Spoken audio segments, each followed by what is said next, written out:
Ramadan, Carême, Kippour, les trois grandes religions monothéistes pratiquent une forme de jeûne.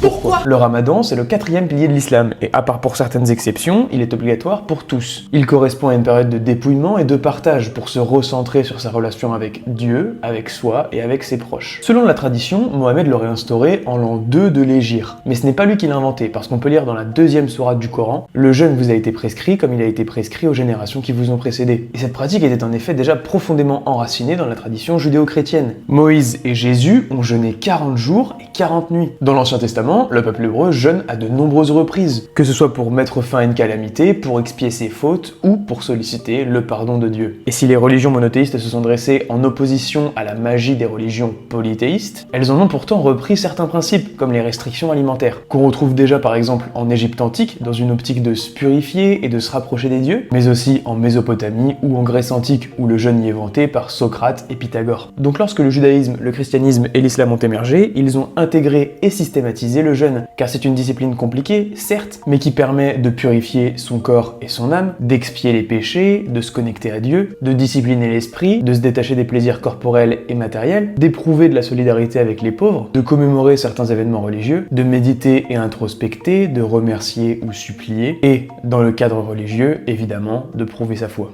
Le ramadan et le carême commencent tous les deux très bientôt, alors bon courage à ceux qui jeûnent.